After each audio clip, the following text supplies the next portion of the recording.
welcome to the End to End podcast. This is kind of like version 2, the reboot, getting back to it. I'm your host, Jonathan Howe. Co-hosting this week with me, fellow Mohawk student Colin Ward with me. Thanks for having me on, Jonathan. Yeah, no worries, buddy. We've been talking about doing this, getting back to it after a while, and I've been talking about getting back at it.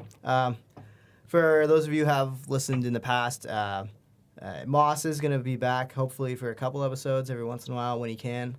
Guys, it's just too busy for us. Too busy for talking sports these days, you know.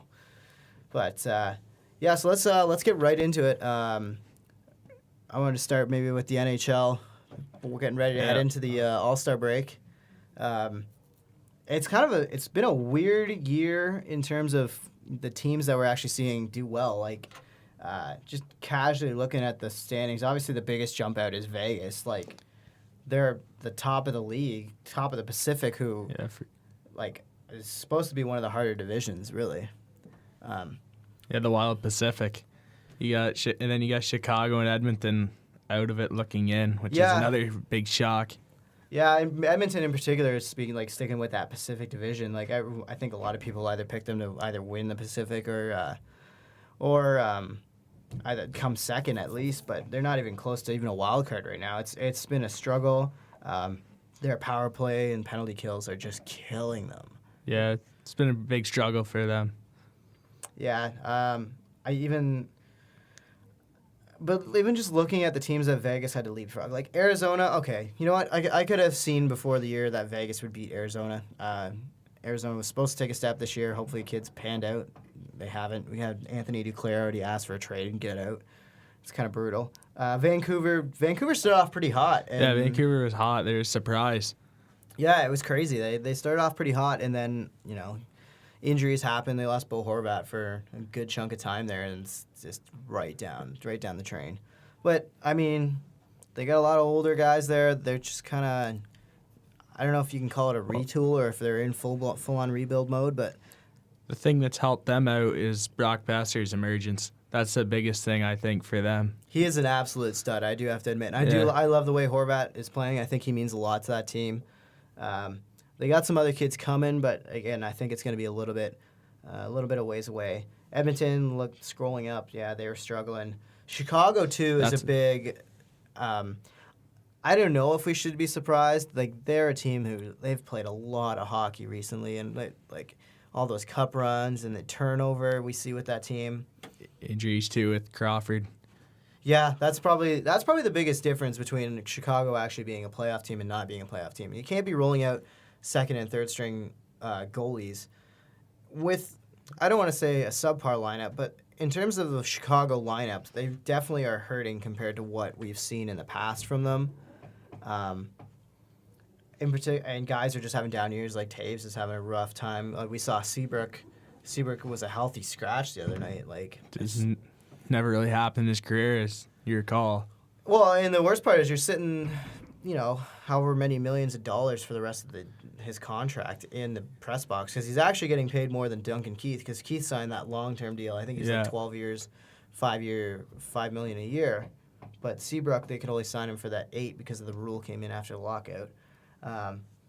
They're in a lot of cap problems too, Chicago. Yeah, they really are. Anaheim too. Anaheim has kind of caught me off guard as being a team they're on the outside looking in the West. Yeah, for sure. LA, I figured LA started another team who's kind of started strong, and they've kind of come back down to earth. Minnesota, they've had a lot of injuries to start the year, and every once in a while it seems like they're turning it around, and then they just kind of fall off. But they're in that brutal Central Division, who is actually eating up about 5 of the playoff spots right now are from Central teams, because you got Winnipeg at the top of the Central Division, which I think is a pleasant surprise this year, to be honest. Yeah, they're a really good hockey team. They look like, Blake Wheeler. Those guys are just lighting it up right now. Well, it's unbelievable, too, because they lost Mark Scheifele for however many more weeks. I think he's still got maybe 2 or 3 weeks till he's back. And they've picked right off. I believe it was Wheeler that shifted straight to center. They made the adjustments, and they're still winning, and they're still playing good. Hellebuck looks like a stud. after all that speculation, bringing in Mason to solidify the position, and now he's kind of the backup, right?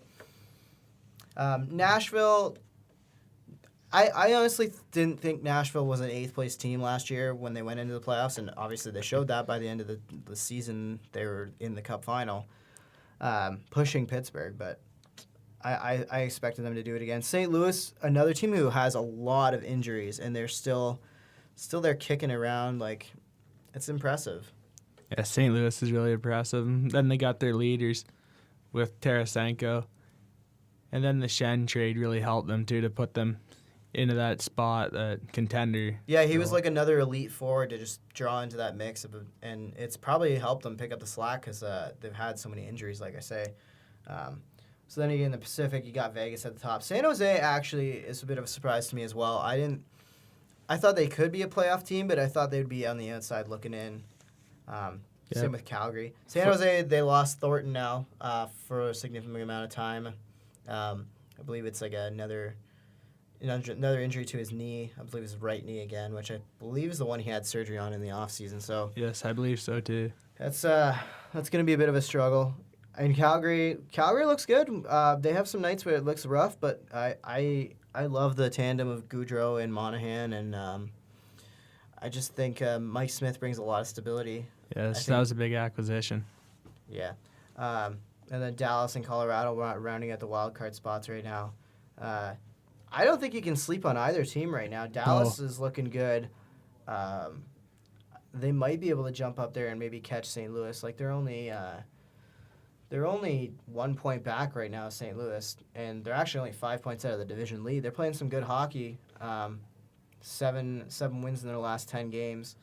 And then, of course, Colorado, who's been on fire. Yeah, just ended their 10-game winning streak in Montreal. Against Montreal, of all teams, to beat them. But Nate McKinnon looks like a Hart candidate. You got studs like Mikko Rantanen. Landeskog seems like he's found another gear. And Jonathan Bernier.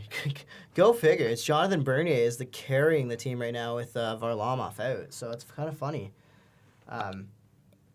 To see where they've gone in less than a year, because remember this time last year they were just an awful, historically bad team. I think that Colorado and Dallas could both be like how Nashville was last year. They get in the first round of the playoffs and just upset the top team. Mm-hmm. I think that they're a legitimate shot to a lot of depth. Yeah, I like Dallas. I think Dallas is going to be dangerous. If they get the right matchup, I think they can definitely get out of the first round at least and maybe do some damage. And like I say, if you get a hot goalie, anything's possible. Yeah. Ben Bishop has shown in the past that he can take a team to the Stanley Cup Finals. Oh, yeah. So, and you look at the Colorado Avalanche with the trade, with the Duchesne trade, that helped them out. It seemed like. Yeah, they got the defenseman. I think with him, everybody in the room knew he didn't want to be there. And they understood why, and they didn't hate him for it. But obviously, it's a distraction. You got somebody coming into work every day who doesn't want to be there. It's going to infect your own work, and I think we see that now that he's out of the room. He's played really well actually for Ottawa. It started slow, but he's really picked it up on an Ottawa team that's just a real struggle right now. But yeah, Colorado, same thing. I think you're right. If they get in, they're just going to be really dangerous. Turning our attention to the Eastern Conference right now, we have my Buffalo Sabres bringing up the rear, as always. Seems like. But, I don't know, they're playing some good hockey. They crushed Edmonton the other night, 5-0, It's just, just give them time. Ottawa, I figured was a team who probably wasn't going to make the playoffs. I thought the Karlsson injury was going to hurt them to start the year, and it did. And I don't even think Karlsson's anywhere close to being 100% or himself right now. He hasn't been the same since he got hurt in the first round against Boston last year. No, not at all. And it's got to be frustrating for Senators fans because you've got the owner coming out and saying all this. We can't. If you want these players to stay, and if you want a rink, and you want all these things, then you got to actually show up to the arena. But meanwhile, at the same time, why would we show up when you're threatening to just let our star players walk, and you're making these ridiculous trades, and you won't sign Kyle Turris, so we have to trade him. And now you got Duchesne for another year. And who says they don't sign, like, or let Duchesne walk at the end of next year? Who knows, right? The big one's Carlson, though. See what goes on with him. Yeah, Carlson's like, he's got to be, what, a $10 million plus player right now? Yeah, I Like, think if he's Jack going for Eichel 12. signed for 10 and McDavid's at 12.5, I don't know. Because Doughty came out and said about he wants 10 or more. Doughty, I don't think Doughty can get 10. I would be shocked if a team gave Doughty 10 or more. Carlson, however, if Carlson plays like Carlson can, because, I mean, it's hard not to argue that at the end of that series against Pittsburgh, he was the best player on the ice. Yeah, it's hard not to. So, then we got a couple other Atlantic. It's basically the Atlantic Division is just a gong show this year because five teams bringing up the rear in the Eastern Conference, all from the Atlantic. Florida, Montreal, Detroit. Montreal. The thing about Montreal is if you take away that bad start they had when Carey Price was really struggling at the front of the year, and if they even played like 500 hockey through that, they might actually be at least in contention for a playoff spot. But they're a team, they can't score. They need major defensive upgrades, and Carey Price needs to play like Carey Price, and a lot of nights he hasn't this year. Well, GM Mark Bergevin came out and said that there's only 4 guys and they're unavailable at the deadline. So you expect them to be busy on the trade deadline. Yeah, you hope so. I mean, they got to do something big. I like Jonathan Drouin. I think he fits in really well there, but the price was just too steep. I know Sergachev got scratched the other night. I think that was more of a message sender for his 4-minute penalty the previous game. But Sergachev got scratched. Sergachev for Drouin seems good if you're Montreal, but you don't have the talent to replace a guy like Sergachev going back. Like, look at the minutes that Victor Mete has to play as a rookie, and like he's definitely very good and he's qualified to play. But like, can you imagine if they had Mete and Sergachev, and then you got Weber there? Like, Okay, you got some good young defensemen coming up, and then you got the veteran Weber that they can learn from. instead they blow that all up to try to get another guy who's not even a centerman, who is what they really need. Like, obviously they need scoring, and Drouin can provide that, but you're seeing it. He can't play center. The minute you put him on center, he loses all his offensive potentness. And, I think Bergevin's got a lot of questions to answer, and he's got a lot to fix on that mess. And he's in the hot seat, too. Yeah, for sure, because I feel like he's been in the hot seat ever since he made that Subban trade. Your boys, the Red Wings. Oh, yeah, my Wings. Why don't you give us a little talk about your Detroit Red Wings there? Inconsistent. They win a couple of games and they lose the same amount. They can't seem to win. String a few in a row type. I feel like they're a team that would actually benefit from, actually getting a few picks above 13, 14, 15 they've been drafting all these years. That's the problem. You make the playoffs so often, you don't get the big prospects. No, you don't. And I like a couple guys they got in their system, and I think Dylan Larkin's a really good player. Yeah, he's a stud. I like Athanasiou. I you guys have Hickett's coming up. I just think you're a couple years away, a couple more talented players away. And then it's just an onslaught of Central or Metropolitan Division teams all packed together trying to fight in for that wild card. Right now, Columbus and Pittsburgh sitting at the wild card spots. I like Columbus a lot, and they got 2 games in hand. Got a goalie, too. They got 2 games in hand on Pittsburgh, so I feel like they're just not going to be slipping out of that 7th wild card. But I would like to see them try to jump back up in, try to play knockout Philly or New Jersey, but we'll see what happens. Washington kind of, I expected this to be the year Washington takes a step back, and they've proven me wrong so far. They're really, they're rolling. They're doing what Washington does, taking the lead in the Metropolitan. New Jersey came out of, I don't want to say nowhere, obviously. They won the draft lottery last year, so you don't really see teams who win the draft lottery go back to they're young playoffs guys. right off. But Their young guys played solid. Will Butcher's signing was huge. yeah, that was a Then good getting signing. Nico Hischier. And then Jesper Bratt coming out of nowhere being a 6th-round pick always helps, too. Yeah, exactly. The Flyers are in third there. They look good at times. I think they're going to live by Brian Elliott and die by Brian Elliott, and that's not exactly a great...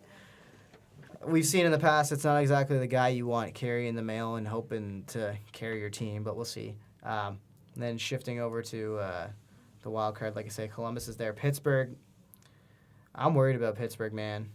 They've played so much hockey. Them in Chicago had played the most hockey in the last few years. Yeah. And, I mean, like, they've got the Islanders and the Rangers, who are both 2 points back with a game in hand. So they're right there and could knock them out easily. And they're both tough, the Rangers and the Islanders. Yeah, I'm loving the Islanders this year. Like, Barzal's really stepped up.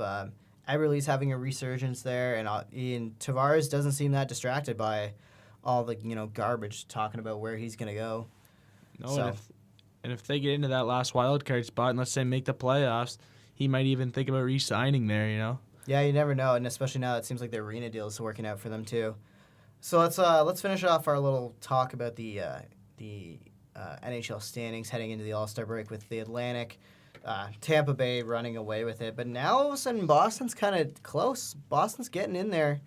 Tampa's they started off really hot, scoring lots of goals, and now they kind of settled back into almost like a 500 hockey kind of record, and they've taken their foot off the pedal, and Boston's almost there. They're 2 games in hand. They're 5 points back. I mean, anything can happen. Does Tampa have to worry about that? Does Tampa have to worry about Boston? Tampa Bay is a solid scoring team. That's the only thing. I don't know if Boston can put up the scoring numbers that Tampa can, but Boston has a lot of studs on their team too, and Marchand. Well, Marchand's going to be out for 5 games. Which is very what's tough. about right, I think. I mean, you got to get that garbage out of there. Yeah, and he's a repeat offender. Mm-hmm. Yes, I saw a stat the other day. Between his fines and previous suspensions, he's forfeited almost $500,000 in salary. Jeez. That's sad. crazy. That's sad for him too, because he's a really good hockey player. Yeah, he doesn't need to play the game that way, but he's effective because he's a rat, right? That's the thing. But sometimes he goes over the edge. That's the only 100%. problem. It's kind of brutal, but and then I don't think either of us really want to get into this team too much, but we have to. Oh yeah. You have to give the Leafs props. They started off real hot. They look good. They can play a run and gun offense, but obviously lately Babcock's been trying to reel in the boys and try to play a more conservative style, more 3-2 games, more 2-1 games, and I think at times it's kind of bit them. I think the Leafs have kind of come back to earth because of Babcock doing that, and I don't know if I get that he's trying to coach the way he ran the Olympic team, and that team played amazing, and they won every game 2-1, and nobody contested them all year or all tournament, but Problem is, though, that it's not the same team. no, When the it's Canadian not. team's a lot deeper than that. And Frederik Andersen faces so many shots in a game. How long do you think that he can put up with that, facing 40-some-odd shots a game? I think sometimes Babcock's got to let him loose there type thing. Yeah, because, I mean, you can't win every game 5-4, and you definitely can't play that way in the playoffs, but with the amount of talent they have on the forward lineup in Toronto, I don't understand how do you ever just say, okay, you know what, let's just play 2-1 hockey. Matthews, you get your touches and you get your puck every once in a while. Maybe you get a goal here and there, but you're not going to be putting up hat tricks for fun, unless we're up against Arizona or somebody. We can just point night. I don't know. We'll see how it plays out. I think this is a really good Leafs team. I think it's a really dangerous team in the playoffs. Boston would be tough, though, too. Yeah, that Boston-Toronto series, if that's what the first round's going to be, that's going to be a bloodbath. And I don't think Toronto fans have very good memories thinking about Boston. All right, so let's move on to recap a little bit of the NFL. So this is Thursday the 25th. So we're just less than a week removed from 2 big conference championship games. Let's start with the blowout first, because that was kind of the less interesting game. Eagles in Minnesota. The Vikings, I don't want to say they choked that game away, but how do you how do you get all the way to the conference finals and just you don't show up like that? I don't understand. It happens, though. The atmosphere there in Philly was pretty hectic, too. That might have something to do with it. It could have affected the players. Yeah. Also, if you remember the Super Bowl, Denver-Seattle, same thing when Denver did not show up for that. Yeah. That should probably cuts a little deep for you. Yeah, it does. Tough day. That was a tough day. Well, see, that's why I like cheering for the Golden Boys, but we'll get to them in a second. Yeah. I just think their days will be numbered, too. I just didn't expect this out of Nick Foles, to be honest. I really didn't expect it, that he could step up the way he has. And actually lead them, because they shouldn't have been a team after Carson Wentz goes. Like, after Carson Wentz goes down, I get that they have good line and they got good defense, but, like, how? How, man? Good team bonding, I guess. I guess the team probably got together and just had a meeting. This is what we got to do to win, right? Yeah, I don't know, man. I can't believe 38-7. Like, they literally put up, I can't believe how many points that they put up. It was unbelievable. In Minnesota, like, you had the chance they started so strong. They just came out on that first drive and just firing down the field, and I was like, oh, here they go. They're going to do it. They're going to be inspired. They're going to ride the Minneapolis Miracle all the way to Minnesota for the Super Bowl, and not so much. And for Minnesota, I think they were riding high after their win the week before against New Orleans. That was incredible. Yeah, I mean, I guess this reflects poorly on Case Keenum, too, which kind of sucks. Like, and maybe there's some doubt creeping in on the team's mind about whether they can roll with him. And speaking of doubt creeping in on a team, what do the Jacksonville Jaguars do? Like, you have a 10-point lead in the fourth quarter against the Golden Boy, Brady, and the Pats, and the Evil Empire. You have a chance to close it out and be like one of the biggest underdog stories ever. David versus Goliath. And they just choked it away. Yeah, a couple underthrown passes there by Bortles, too, which hurt. Well, that's the thing. Is it more about Bortles choking this game away, or is it more about the greatness of Brady and Belichick? Like, 150 yards in the fourth quarter is really impressive. Exactly, right? Like, I don't understand why the Jaguars would change their game, because they had the Pats right where they wanted them. Like, you saw, like, the Pats were running trick plays. Patriots never run trick plays. They don't need to. Brady never does. Get the ball in Brady's hand, let him throw it. And then you sit there and strip the ball off one of their best trick plays all day that gains them 10, 14 yards, whatever that play got them. Still lose the game, which really hurt Jacksonville, too, at the end of the day. And yeah, they go 3 and out. They go 3 and out after you strip the ball. You have to score there. That was your prime chance. There was 10 minutes left in the game. If you go up 2 touchdowns on them, like, there's no way. There's no way they're coming back. Those mistakes against New England with Tom Brady and Belichick, those hurt you down the long run. In the game, they'll bite you back. Because Brady, it seems like that game, he's just playing with him, and in the fourth quarter, he just goes off. Yeah. As he has before. But it's unbelievable. And so much for his injured hand and all that. So we'll probably get into, like, more Super Bowl stuff, like, I guess, in depth next week, doing the lineup. But if you had an early prediction, if I see who's going to win and what's the score, what do you got for me? Just based early. Well, I got the Eagles over the Patriots. I'd probably go with 24-17. Yeah, so Eagles. You think it's going to be a low-scoring game? Yeah. If Philadelphia wins the game, it'll be low scoring, I think. They have to keep Brady under control with that defense. Yeah, see, I've got the Pats. I mean, it's hard to pick against your own team, but I just don't think Nick Foles can do it again. And I saw what, like I say, like, the Jacksonville had the Pats on the ropes, and they figured it out. And Belichick and Brady, when they're rolling, they just do it. So I can't bet against them. I can't pick against them. I think early on it'll probably be my early on prediction is probably going to be like a New England 28, Philly 17, I think.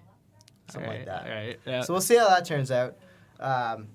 let's get into a little bit of basketball talk now too. This year's been a fun year for Toronto Raptors. If you're a Raptor fan, and I'm assuming most of us listening probably are, because we're all kind of located around the center of the universe, being Toronto. But they look good, man. They got a deep bench. I think this is the year. Yeah, you think it is? I think that they should go make a move at the deadline, because Gordon Hayward's rehabbing now with Boston, and that'll be a huge acquisition for them. Mm-hmm. And you're only a game and a half back from the Celtics with some games in hand. I think this is the year you make a move, one move, make sure it's good, veteran guy, and make that jump. I think the East is up for grabs. I think this is their time. I don't even think you make a move, because I'm looking at the roster right now, and I don't see where the guy is that you're trading to give up. Because Valanciunas has kind of got his game together.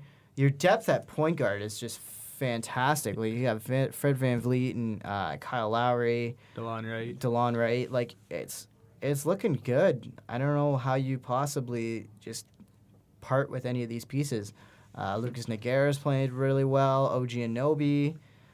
I mean, this team, I think we expected this team to be good, and I think we all were prepared for, like, they'll just finish third or fourth and get in the playoffs and get knocked out in the second round, get knocked out whenever they face Cleveland, whatever. Like, but no, like this year, I don't think it's that kind of year. I think this is the kind of year where we see surprise winners, because Cleveland has not played well at all this year. They have flashes because they have LeBron and they have the players that they do, but they're old. They have a lot of big names on that bench, but they are old, and they are a team facing a lot of uncertainty with Kyrie Irving leaving and LeBron probably going to be leaving this summer. Well, if you look at it, only 4 games in the playoffs, which is really scary. Yeah, right? That's the other kind of surprising thing is, 27-19 isn't. It seems like it should be a much better record than it is, but I mean, Milwaukee's at 24-22, barely hanging on. They got 2 games up on Detroit, but still. I don't know. I like the Raptors trying to get through. I think Boston's a really good team. Boston will be tough, but I think if Toronto's depth keeps up playing the way they play, and if they stay healthy, it's going to be a series. It's going to be good. Oh, yeah. Eastern Conference Final. Yeah, maybe. You never know.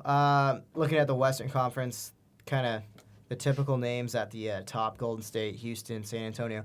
Minnesota, I've been obviously... The Jimmy Butler trade was huge for them. They quietly have put together a real nice season at 31-19 right now. I obviously like to kind of keep an eye on them because of Wiggins, but... Yeah, Wiggins is the man. And then Oklahoma City... They're loaded up. I thought they'd be a little bit better than they are, but I guess it's hard getting all those superstars to gel, right? Which is kind of what makes like Houston so impressive, and Golden State in particular so impressive, right? I guess it's we're 2 weeks away from the All-Star break for the NBA. Yeah. And DeMar was named a starter, and Kyle Lowry on the bench. I like that we have Raptors in the All-Star game again. The last couple of years has been nice. I can remember like watching the All-Star game as like a little bit of a younger kid after Carter left, and I think there was kind of like that dark time where Bosh was gone too, and it just was weird, like not having your home team represented, like because we're obviously used to the NHL where every team gets somebody there, but at the NBA it's different, right? If they only select who they really think is an All-Star, which is almost makes being an All-Star a better thing to say there. And they've earned it too. Yeah. The winning the We the North thing coming out. Like Toronto basketball town is really a big basketball city now. It's really right on. Yeah, I just wish they got the coverage that they deserve downstates, because like I've heard I think it was Jalen Rose who was talking on one of the like panel shows, and then they were talking about the Raptors, and the host raised the point, like, what about the Raptors? Like, why aren't they getting more love? And it's like, well, they don't get love because we don't watch them because they're not on TV down here. And they really should be. They should be. Why don't they deserve a Christmas Day game? Why don't they deserve the big holiday games? And they do. Second in the conference, game and a half back. Like you saw, they made a game out of Golden State the other night. Like, Golden State's a monster of a team, and they were up big on the Raptors, and the Raptors stormed all the way back to within 1 point of winning it. So you never know. I like this team. I haven't been this excited about a Raptors team probably since that first year they made the playoffs again. I think it's going to be a good year for Raptors fans. It's going to be something to keep an eye on, to keep tracking. You want to get to the Motorsport Minute? Oh yeah, let's do it.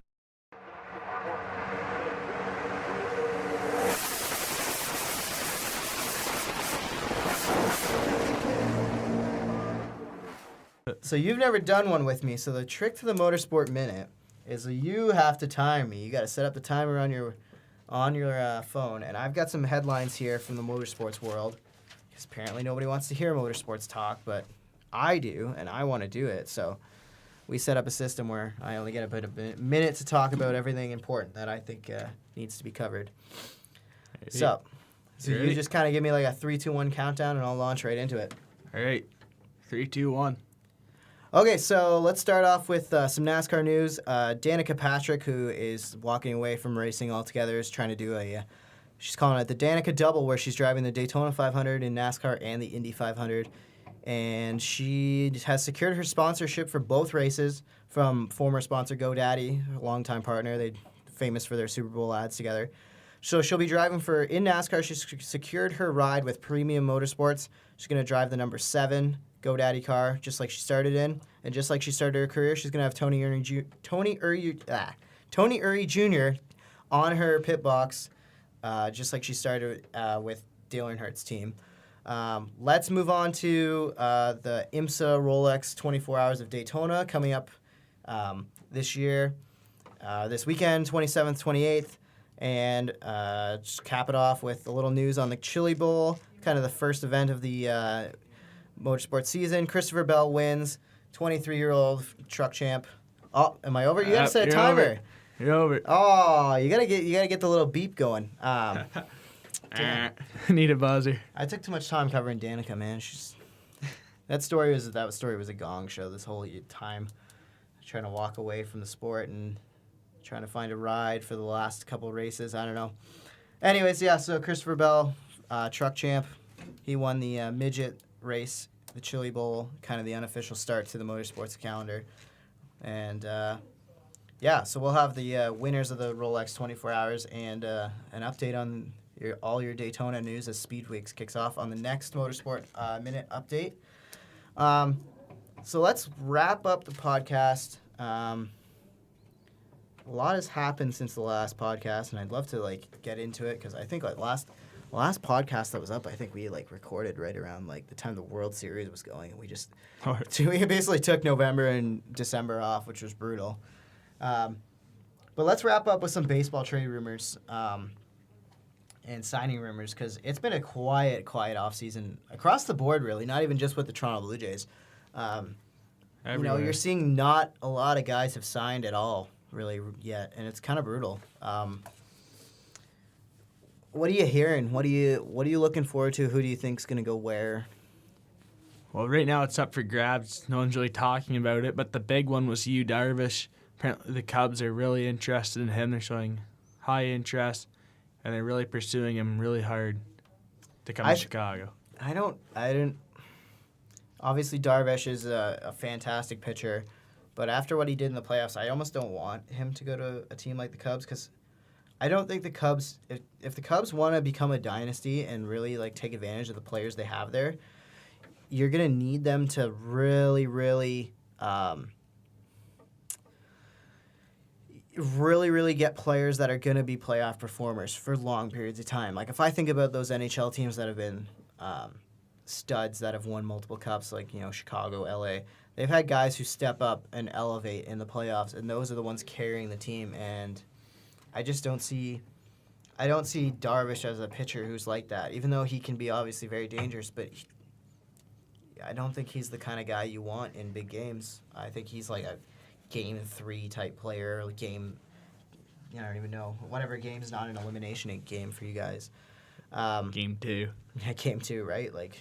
Even though, I don't know, it's the playoffs, though. Every game's important, so it's hard to say. obviously, Lorenzo Cain's one we're tracking in Toronto. A lot of interest in him from the Blue Jays. I'm still waiting on JD Martinez. I haven't heard a lot about Martinez. I think he would be obviously a perfect fit in Toronto, but I mean, I think every team might want a guy Take a like shot JD at him. Martinez in their lineup. I don't know. It's kind of been weird because I'm sitting here waiting for somebody to do something, and the Blue Jays have made a couple depth moves so far. Gretchik and Granderson, that's tough ones. Because I don't know if they will go after a guy like Lorenzo Cain now because they got about 5 or 6 outfielders now competing, right? Yeah, I see. They do have depth, but I mean, if you can get a legitimate stud outfielder, Oh, yeah, go all in. why not, right? Granderson, I think, is a low-risk signing. I think for $5 million, that's not too much. And if he plays the way he played with the Mets to start the year, why not? Yeah, Who knows? hopefully cross your fingers. Yeah, right. Teoscar Hernandez, I liked a lot of what I saw at the end of 2017 when he was up with the team. Kane would look great. I think he would look great, and he would really round out that outfield. We'll see. You'll see what happens with the Jays. I'm so frustrated with this Rogers group, and I'm so frustrated with Shapiro and Atkins. Like, either, blow it up and just tell us that's what you're doing, but don't sit here and try to tell us that you're going to be competitive in 2018 when you're making these kind of depth moves. Subpar moves, yeah. Like, Spend the money. You gotta spend the money to win. I like that we have a backup that can cover when Tulowitzki's out now. I like that move, that the acquiring of a shortstop and acquiring of a second baseman in case of Devin Travis going down. I like those depth moves. I like rounding out the outfield with some solid talent, but I don't see studs. I don't see guys that are going to be game changers, and You only got in one. our division, you need it. Yeah, You it's need it, either 'cause go look at big the or go Yankees. home in this division. This year especially. Look at the Yankees, Stanton, Judge. Yeah, they literally have murderers row. Like, this is like what the Blue Jays had a couple of years ago when they had Donaldson, Bautista in his prime, and they had Encarnacion. Like, you had that murderers row where everybody just came up and could hit. And now it's flipped. It's the Yankees that have that, and they're scary. And they're not afraid to spend the money, as everyone knows that. And you look at the free agent class a couple years from now when Harper comes off the books and stuff next year, you can see a legitimate run for a guy like Bryce Harper from the Yankees. Yeah, they're a team that only stands to get better and more dangerous.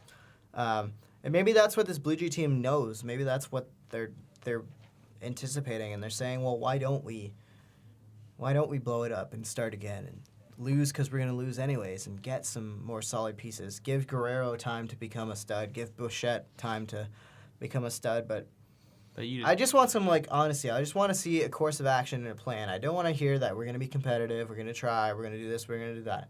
No, you're either blowing it up or you're going for it. There's no in-between in baseball. In-between usually makes it for a long year because usually one of those teams where you win about 75 games and you waste a year. It's either go in or don't. Yeah, it's like those old Blue Jays teams that it's like they would get like a 10-game win streak early on in like April, and it seems like, oh, they're up, and then they would go and lose like 15 of 20, and you're like, well, there goes that. The men come out in the playoffs. Yeah. Playoff runs, the men come out. Yeah, we'll see what happens. There's still lots left. Hopefully, by the time the next podcast is up and recorded, we'll have some more signings to talk about. I mean, these guys, we're 3-4 weeks away from catchers. 3 weeks from pitchers and catchers. So the team's got to start working something out. But Like 3 weeks Monday. yeah. All right. Well, I think that's about wraps it up. So the goal with this podcast is I'm going to try to rotate a lot of hosts out, in and out. You might be calling next week. It might be a couple other guys. And we're just going to rotate everything out and talk about sports each week. If you want to connect, you can check us out on Twitter, End-to-End Sports. My Twitter handle is @jhow24. You can follow along soon on Instagram. We're going to be Instagram living these podcasts as we go and as we establish more social media connections. And you can go to YouTube, just search End to End Sports, and you'll find our podcast. Can be listened to every week, up to end your week on the Friday or Saturdays, depending on when we can get things going. Yeah, I think that wraps it up. Looking forward to a good All-Star week in the NHL. NHL, Tampa, Florida. Tampa, Florida. All right, for Colin and myself, it's been the End to End Podcast. We'll see you on the other end.